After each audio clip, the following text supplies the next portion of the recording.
Ladies and gentlemen, South Africa has had a white government, didn't work out too well. We currently have a black government, it's not working out too well. So therefore, the morning shot recommendation to start off this week is we need a coloured government. And Byron, I don't know if you agree with me, but I think we need to give coloureds a chance to run this place because, hey, there could be an improvement. At the end of the day, the Coloureds are showing everybody how it gets done. So there's a Twitter video going around of the Coloureds all standing outside an hospital, basically saying that if the unions come there and burn stuff down, they will blixen them and their massa, And what we are seeing is that all the protesters are disappearing. Coloureds have said to them, if you come here and start burning stuff, you won't ever work here again. In fact, you won't even go home to your mothers. And it's actually having some positive results. Right, excuse the language of the video, but I think it's important for everyone to watch it. So here it is.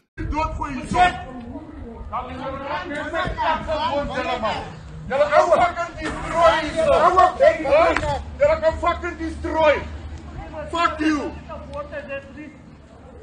We need some water here. Bring julle water. Sê julle moet water gee. Julle poesa man. Our please. Our please. Let's see you fucking what's the way I'm fucking see julle. Fuck die fucking strate van blokking julle poesa kan maak so. Fuck you. You must go. This is shit. You're not gonna fucking come and destroy here. And I mean, Byron, this basically encapsulates what I think about striking workers, especially ones who are public servants who want more money from our taxes. You basically just go up to them and say, listen, if you fuck around, we'll give you a bus club. Very simple.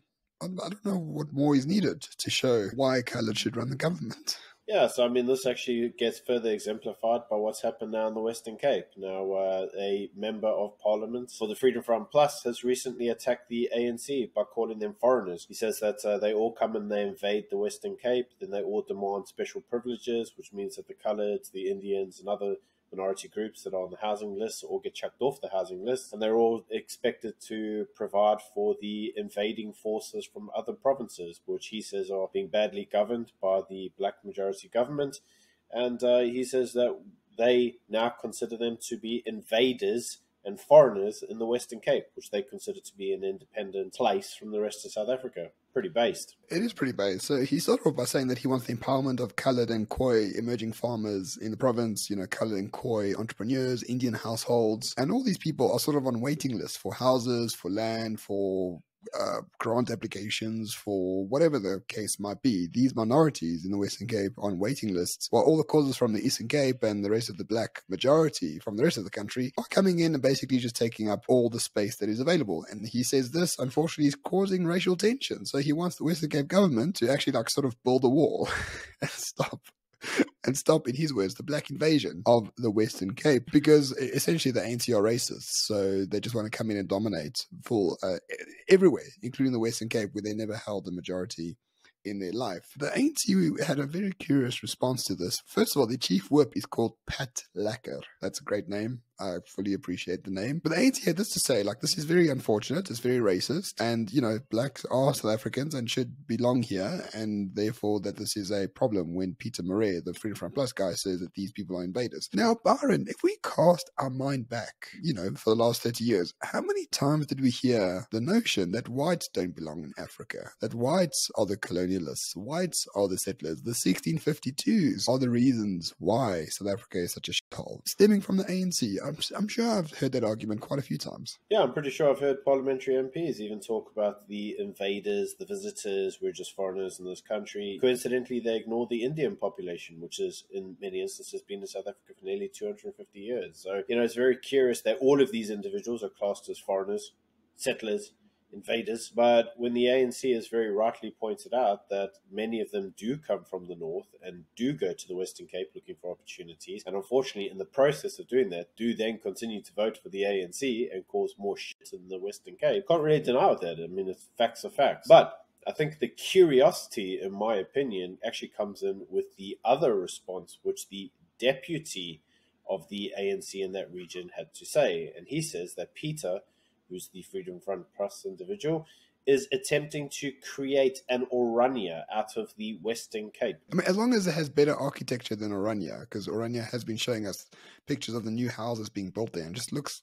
I mean, I love Orania as a concept, but guys, just get a traditional architect, please. I think the ANC deputy president is completely right. So what if they're trying to build Orania in the Western Cape? Those people belong there. The Coloureds and the Indians and the Anglos belong to the Western Cape. The Bantu tribes didn't go to the Western Cape until much later. So Marius actually had a response for the deputy president of the Western Cape from the ANC, and he says, and I actually think it's worth quoting, he says, "The Africans came from the far north, and it's a fact that there is an influx. I don't care what the ANC has to say. This is the truth, and nothing but the truth." And it's nice or refreshing to see a politician just be really blunt with their approach on these things. And that is, according to him, the ANC in that province are invaders. They are foreigners. They don't belong in the Western Cape. They should go back to the far north, in other words, Limpopo, Mpumalanga, and piss off and leave the ANC out of the Western Cape. Because the ANC, as you rightly said, has never had a majority in that province, which is why that province is the best run and governed province in South Africa. The problem is, how many years now until, if the ANC invasion of the Western Cape continues, will it be until the Western Cape is basically like the Eastern Cape? And the current predictions aren't that long based on the influx of foreigners into that region. Yeah, and for more of this, we'll be right back after a message from our sponsors, which is, of course, ourselves. That's right, we have created a brand new insurance brokerage called, funny enough, Morning Shot Insurance Brokers. So if you're interested in saving money on insurance, number one, but most importantly, having a Zoom with me and my wonderful face, why not send me your insurance schedule to ramon@morningshot.co.za. Let's chat. Maybe we can help each other save money and deliver superior service, because that's what we're all about here at Morning Shot.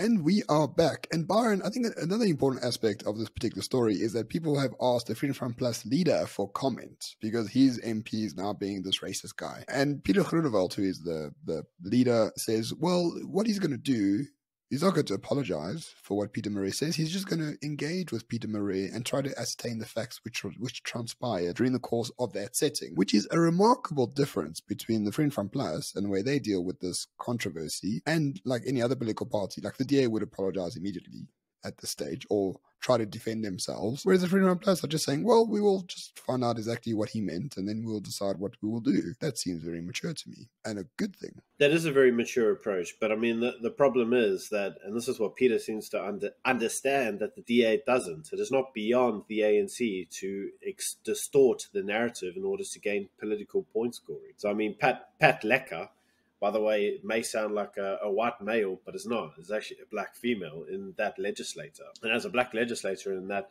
area, we have unfortunately seen the race card be used in many, many instances by the ANC in order to paint the DA or any of the opposition parties as racist governments. I mean, as we all know, the Western Cape is full of racists, and they would never, ever want anything to do with any other colour apart from white, even though the majority of those parties actually don't have white people in it. But anyway, that's an inconvenient fact. The reality of the situation is that the Freedom Front Plus understands the political game that the ANC tends to play in that region and doesn't fall for it. A much nicer approach, though, than the DA, who tends to see a trap, understand it's a trap, can see all of the sharp teeth around it and all the way the trap's going to get sprung, and yet walks into it every time headlong, and then when he gets caught in the trap goes, don't understand how this happened. Yeah, that is a fair point. So the Freedom Front Plus, pretty based. We like them quite a lot, especially since they have Peter Murray in their midst. So let's just, recap for the benefit of the doubt. Coloureds will want to give